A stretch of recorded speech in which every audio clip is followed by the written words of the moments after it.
10 mysterious creatures in the Bible, beyond angels and demons. Think you know the Bible?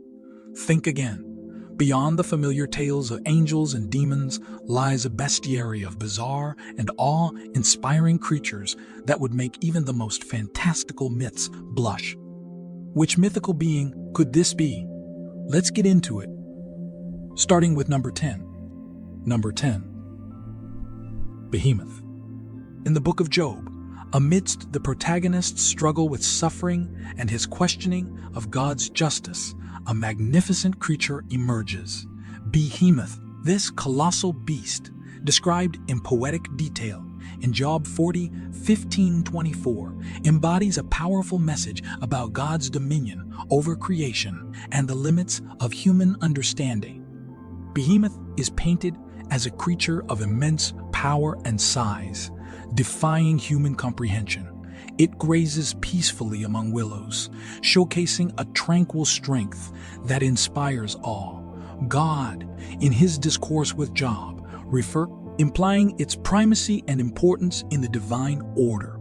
This being is so powerful that no human could ever hope to tame or control it, a stark reminder of our limited power in the face of God's boundless might. The description of Behemoth transcends a mere zoological portrayal. It serves as a potent symbol of the untamed forces of nature and the inherent chaos that underpins the physical world. Behemoth represents the raw, primal energy that only God, in his infinite wisdom and power, can govern.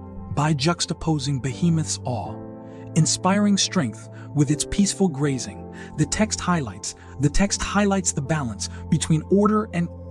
This encounter with Behemoth serves as a pivotal lesson for Job. God, by revealing this magnificent creature, challenges Job's limited human perspective. Job, consumed by his own suffering, is reminded that there are forces and creations far beyond his comprehension. God is not merely a dispenser of justice as humans understand it. He is the architect of a vast and intricate cosmos, wielding power and wisdom that dwarfs our own. Therefore, the depiction of Behemoth goes beyond showcasing divine artistry.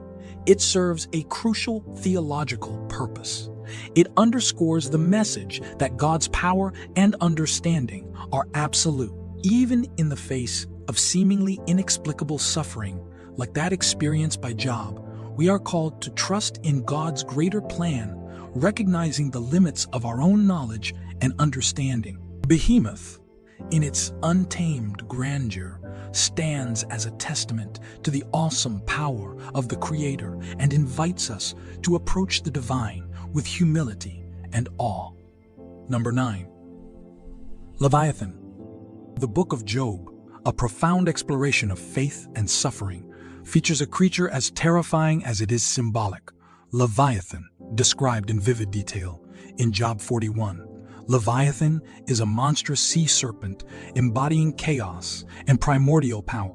Through Leviathan, the text delivers a potent message about God's mastery over even the most formidable forces of evil and the ultimate triumph of good. Leviathan is depicted as a creature of immense power and ferocity, striking fear into the hearts of even the bravest sailors. Its fiery breath and razor-sharp teeth paint a picture of pure primal danger, embodying the chaotic and destructive aspects. However, far from being a force beyond divine control, Leviathan serves as a testament to God's supreme authority. God, in his dialogue with Job, uses Leviathan as an example of his power to subdue and govern even the most untamable aspects of creation. Just as God sets boundaries for the sea, he also reigns in the chaos represented by Leviathan. This control is not merely about physical dominance.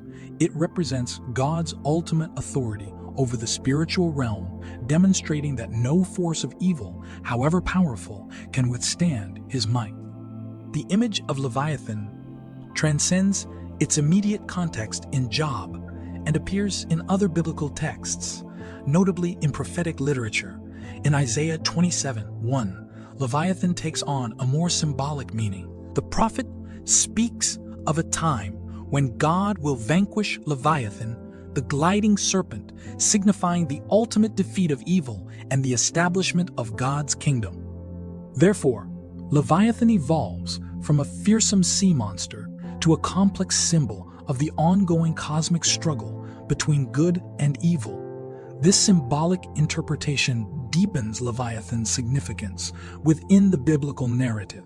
It signifies not just a terrifying creature, but the very essence of rebellion against God, ultimately destined for defeat. Through Leviathan, the Bible offers a powerful message of hope and assurance.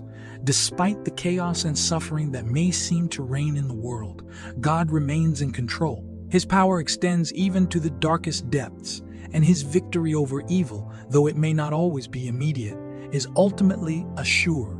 Leviathan stands as a reminder of both the awesome power of God and the comforting promise of his triumph over all that opposes him. Before we continue, I want to express my gratitude to all my brothers and sisters in faith. Every comment, like, and share is a blessing that encourages me to continue sharing the Bible stories God has placed on my heart. Your engagement strengthens our community of believers, and I'm truly grateful for each and every one of you. Now, let's move forward with the next story. Number 8. Locusts with scorpion tails. Among the most terrifying images found in the book of Revelation is the description of locusts with scorpion tails. Revelation 9. These locusts are not the ordinary kind that devastate crops. Instead, they come from the abyss after the fifth angel sounds his trumpet, marking a new phase of God's judgment during the end time. What makes these locusts particularly terrifying is their mission. They are sent to torment those who do not bear the seal of God on their foreheads.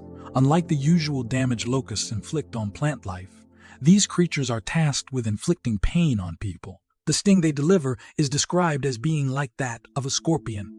Intense and agonizing, but not fatal, their torment lasts for 5 months, causing great suffering, but without the release of death. The appearance of these locusts is as frightening as their purpose. They are described in bizarre, otherworldly terms, with features that seem more like something out of a nightmare than anything found in nature. The Bible portrays them as resembling horses prepared for battle, a metaphor that conjures images of power and readiness for destruction. On their heads, they wear something like golden crowns, perhaps symbolizing their authority or role in Their faces are described as human-like, a detail that adds an unsettling element, making them appear both familiar and monstrous at the same time. To make them even more frightening, they have long hair like women, and their mouths are filled with teeth like lions. This mix of human, animal, and supernatural traits emphasizes that these locusts are not ordinary creatures, but serve a unique purpose in God's plan. The leader of these locusts is the angel of the abyss, whose name is Abaddon in Hebrew or Apollyon in Greek, both of which translate to destroyer.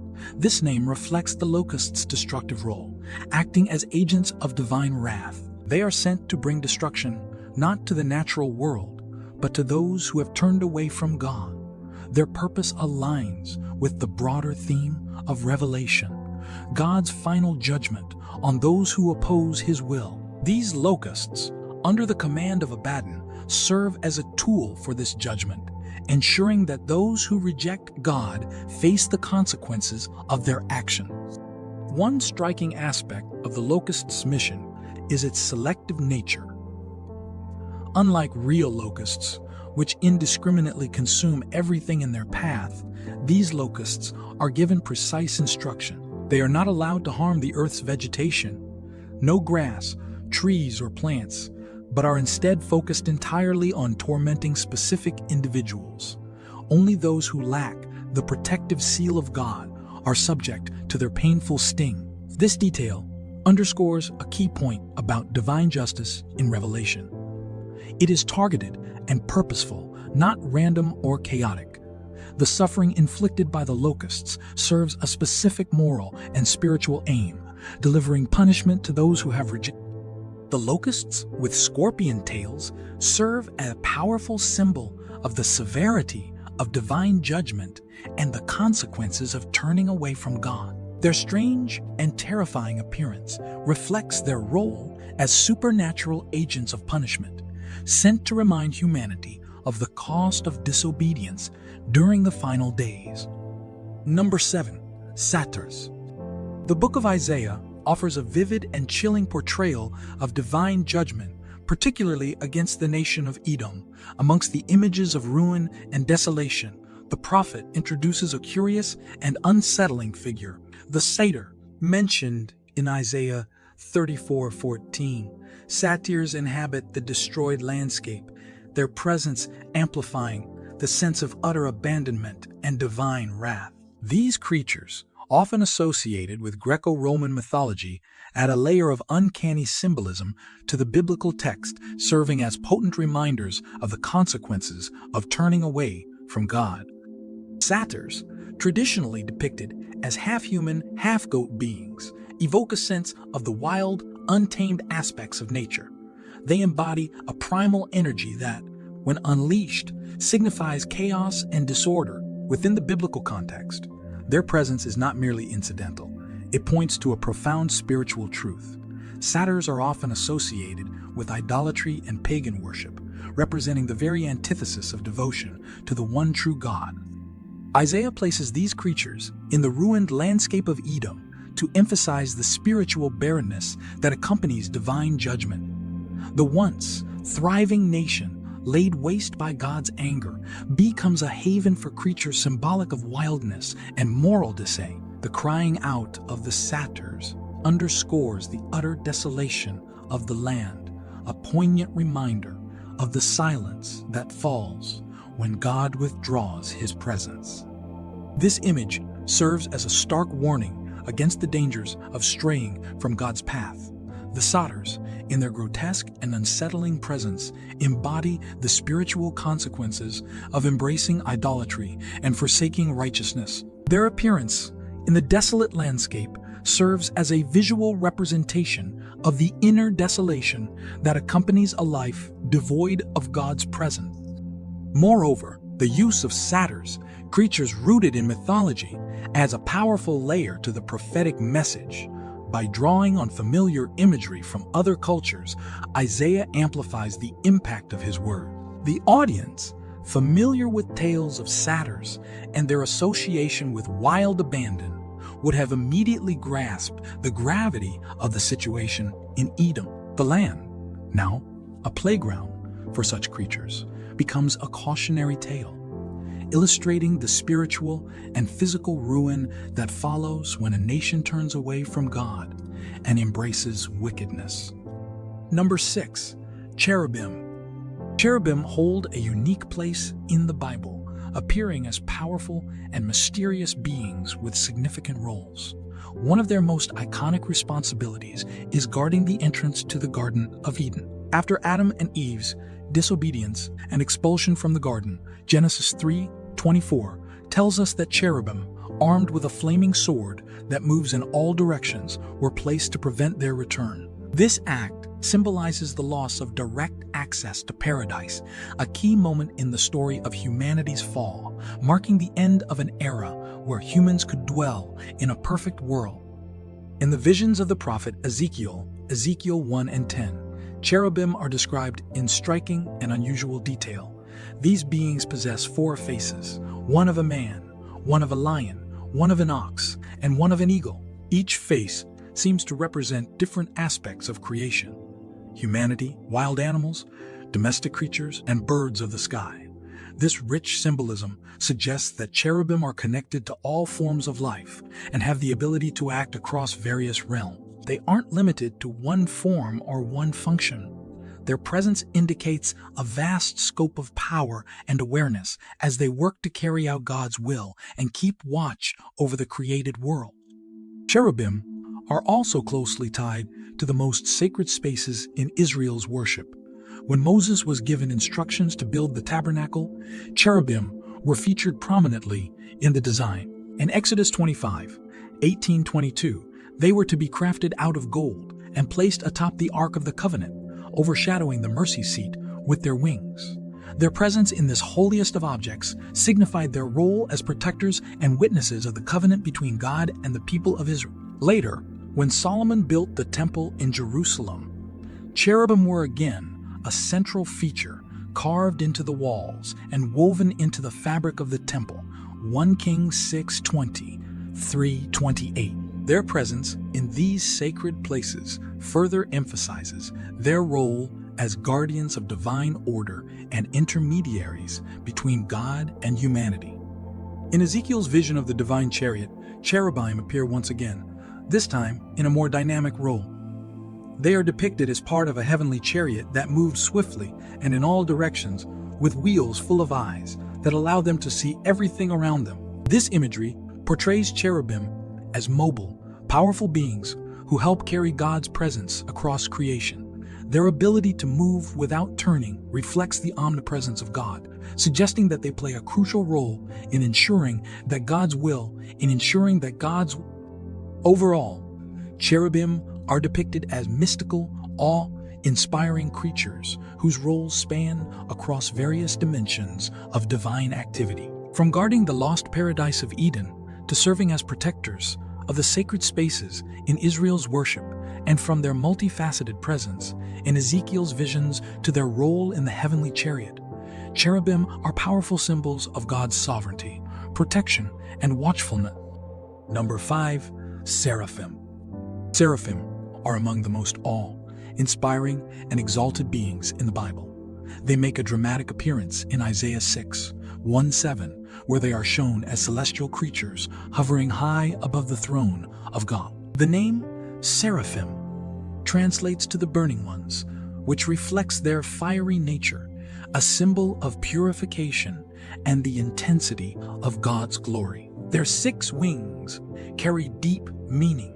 Their radiant, fiery appearance reminds us of the power of God's presence and the role seraphim play in maintaining the purity of that divine space.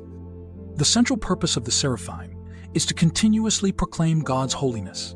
Their chant, "Holy, holy, holy is the Lord of hosts. The whole earth is full of his glory," echoes endlessly in heaven, underscoring the unmatched purity and separation of God. This constant declaration emphasizes how God is unlike anything or anyone else, utterly holy and deserving of endless praise. Their song doesn't just fill the heavenly realm, it reverberates across creation, symbolizing that God's power, truth, and holiness. The story of Isaiah's prophetic calling gives us further insight into the role of the seraphim. In this account, one of the seraphim takes a burning coal from the altar and touches it to Isaiah's lips. This act cleanses Isaiah of his sins, purifying him and preparing him to be God's messenger. The seraphim here act as intermediaries, ensuring that those chosen to speak for God are purified and prepared to carry out their divine mission. This scene shows that seraphim aren't just spectators of God's glory. They actively participate in bringing people closer to God, bridging the gap between the divine and the human. What makes the seraphim truly remarkable is their proximity to God. Unlike other angelic beings, seraphim are always in the presence of God's overwhelming power and glory, able to withstand the intense radiance that emanates from his throne. This constant exposure to God's majesty sets them apart as some of the highest-ranking celestial beings in the Bible. Their role is one of eternal worship, constantly witnessing and reflecting God's holiness and grandeur. The seraphim's significance is profound, not just because of their status, but because of their role in maintaining the sanctity of God's presence.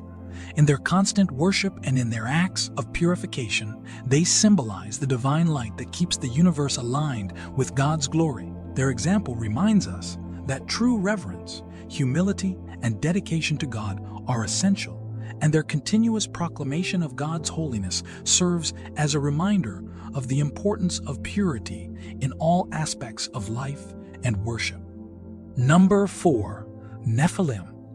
Shrouded in mystery and imbued with an aura of otherworldly power, the Nephilim stand as enigmatic figures in the biblical narrative. Their brief but impactful appearance in Genesis 6:1-4 raises more questions than it answers, sparking described as the offspring of sons of God and daughters of men. The Nephilim embody a transgression of boundaries between the divine and human realms, their presence signifying a profound disruption of the created order. The biblical account describes the Nephilim as mighty men and men of renown, often depicted in extra-biblical traditions as giants possessing extraordinary strength and inspiring fear and awe. However, their imposing stature represents something far more significant than mere physical prowess. The Nephilim embody the consequences of divine, human intermingling, a violation of the sacred order established by God. Their presence signals a corruption of the human lineage, a deviation from God's intended design for creation. The very existence of the Nephilim becomes a pivotal factor in the narrative of the flood. Their presence on earth marks a period of profound moral decay where violence and corruption are rampant. The Nephilim, therefore, symbolize not just physical strength, but also the rampant sinfulness and wickedness that characterized humanity before the flood. Their presence, a constant reminder of the broken relationship between humanity and God, ultimately leads to God's decision to cleanse the earth and begin anew. Even though the biblical account of the Nephilim is brief, their influence resonates throughout Scripture and beyond. They become a source of fascination in Jewish and Christian traditions, inspiring countless stories and interpretation, often linked to legends of fallen angels who rebelled against God. The Nephilim are cast as symbols of pride, disobedience, and the seductive allure of forbidden knowledge. Their legacy extends to later biblical accounts, finding echoes in the stories of giants like Goliath, who challenged God's chosen people. These parallels highlight the enduring theme of rebellion against God and the consequences that inevitably follow.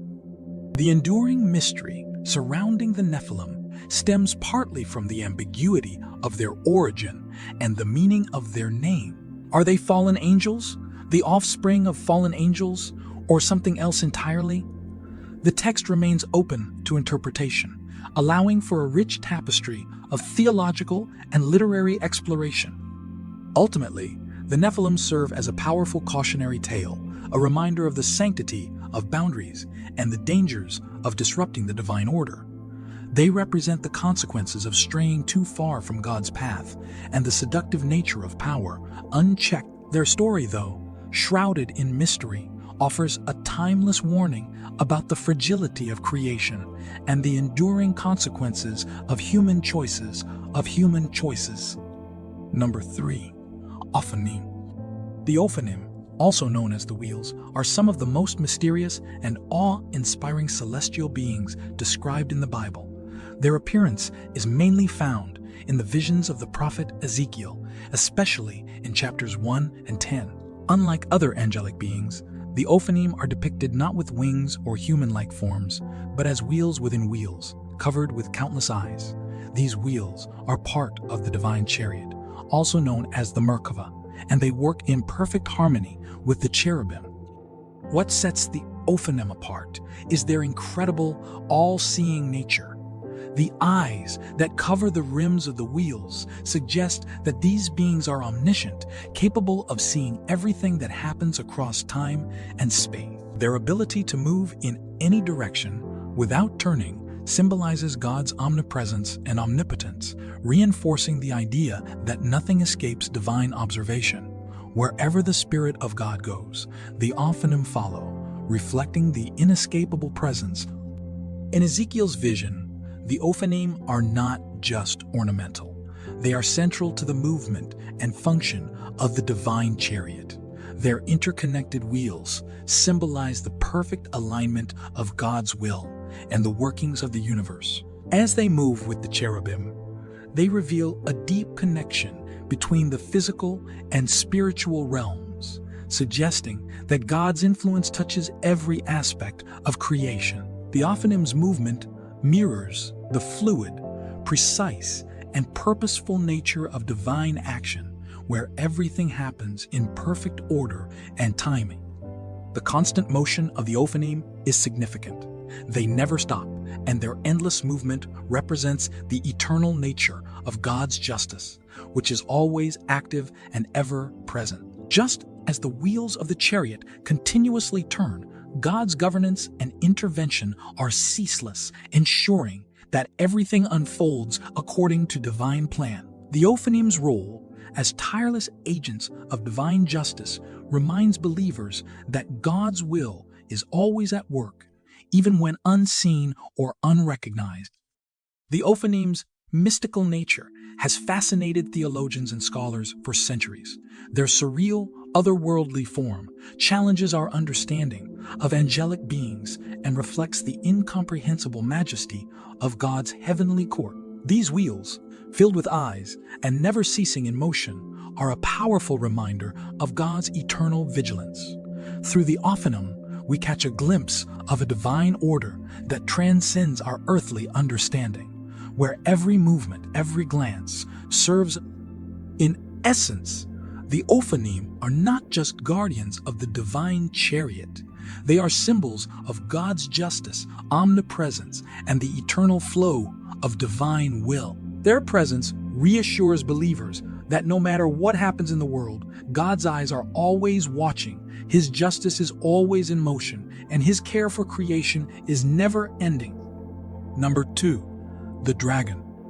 In the book of Revelation, the dragon emerges as one of the most menacing and destructive figures, symbolizing the forces of evil and rebellion against God. Revelation 12:3-9 paints a vivid picture of this dragon, describing it as a massive red creature with 7 heads, 10 horns, and 7 crowns on its heads. This powerful image is not just a terrifying visual, but a symbol of the immense authority, chaos, and destructive power that the dragon holds. Its red color signifies war, bloodshed, and rebellion, revealing its role as a central adversary in the cosmic.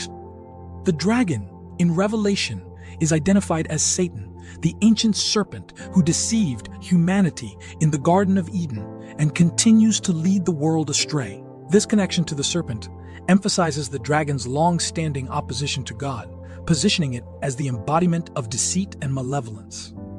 In the narrative, the dragon wages a war in heaven against the archangel Michael and his angels. Despite its great power, the dragon is defeated and cast down to earth. This dramatic fall marks the beginning of its limited but fierce reign of destruction and persecution on earth, particularly against those who remain faithful to God. The dragon's 7 heads and 10 horns are inspired by ancient mythological imagery, where multi-headed serpents or dragons often represented chaos and the breakdown of order. In Revelation, these features symbolize immense influence and control, likely referring to earthly powers or kingdoms that align with Satan's rebellion. The crowns on the dragon's heads signify its claim to authority and its challenge to God's sovereignty, setting the stage for the ultimate confrontation between good and evil. The story becomes even more intense as the dragon attempts to devour the child of the woman clothed with the sun. This woman is often interpreted as representing both Israel and the Messianic community, and her child symbolizes the coming of the Messiah. The dragon's attempt to destroy this child underscores its role as a persecutor and destroyer, constantly opposing God's plan for salvation. This part of the story highlights the ongoing battle between the forces of good, embodied by the woman and her child, and the forces of evil, represented by the dragon. However, this conflict is more than just a cosmic battle. It serves as an allegory for the spiritual warfare that influences human history. The dragon's actions reflect the continuous efforts of evil to thwart God's purpose, while the victory of Michael and the angels shows that, despite its power, the dragon's defeat is inevitable. This struggle between the dragon and the forces of good mirrors the trials faced by believers throughout history, reminding them that though evil may seem powerful, it will ultimately be overcome. As a symbol of Satan, the dragon in Revelation represents the pinnacle of evil and defiance against divine authority. Its menacing presence serves as a warning of the destructive consequences of rebellion against God while offering hope. Number 1. The four living creatures. The enigmatic figures of the four living creatures, vividly described in the books of Ezekiel and Revelation, occupy a unique and awe-inspiring position within the celestial hierarchy. Their multifaceted nature, their close proximity to God's throne, and their ceaseless adoration offer a glimpse into the majesty of the divine realm and the intricate workings of God's cosmic plan. These creatures, imbued with symbolism and power, embody the multifaceted nature of God's creation and serve as powerful reminders of His sovereignty and glory. Each of the four living creatures possesses a distinct combination of faces, drawing upon powerful imagery from the natural world: the intelligence and wisdom of man, the strength and majesty of a lion, the steadfastness and service of an ox, and the keen vision and soul. This fusion of characteristics embodies the diversity and grandeur of God's creation, reflecting aspects of both the earthly and heavenly realm. These creatures transcend any single animal form, signifying a higher order of being imbued with attributes that reflect the fullness of God's creative power. In Ezekiel's vision, these creatures are depicted as moving in concert with the Ofanim, wheel-like beings covered in eyes beneath the very throne of God. This dynamic movement suggests a harmonious interplay between different aspects of the divine will, highlighting the interconnectedness of God's creation and the precision with which it operates. Their proximity to the throne speaks to their exalted status and their intimate involvement in the unfolding of God's plan. Furthermore, their ability to move with the speed of lightning underscores the awesome power and swiftness of God's actions within the universe. The four living creatures reappear in the book of Revelation, their role even more clearly defined within the heavenly court.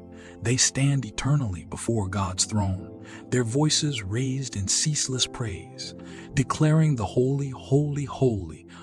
Their unwavering dedication underscores their crucial role as intermediaries between God and creation, channeling the unceasing worship of the heavenly realm.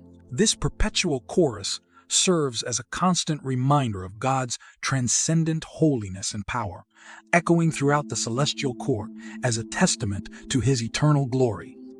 Beyond their liturgical role, the four living creatures offer a profound message about the nature of true worship. Their unceasing adoration flows not from obligation, but from a deep-seated recognition of God's majesty and worthiness. They embody the ideal of complete surrender and devotion, their very being oriented towards glorifying the divine. Their example serves as a timeless call for all believers to cultivate a similar posture of humility, reverence, and ceaseless praise. In conclusion, the four living creatures stand as powerful symbols of God's boundless creativity, His sovereign power, and His unyielding holiness. Their multifaceted nature reflects the diversity of creation. Their unwavering service highlights the intricate order of the divine realm, and their unceasing praise offers a glimpse into the heart of true worship. Their presence in the biblical narrative serves as a timeless reminder of God's awe, inspiring majesty, and our call to approach Him with humility, wonder, and unrestrained devotion. Thank you for accompanying us on this journey. We'd love to hear your views on today's story, so leave a comment below. For those who are passionate about diving into the secrets of the Bible, make sure to subscribe and continue with us as we explore this remarkable and somber past.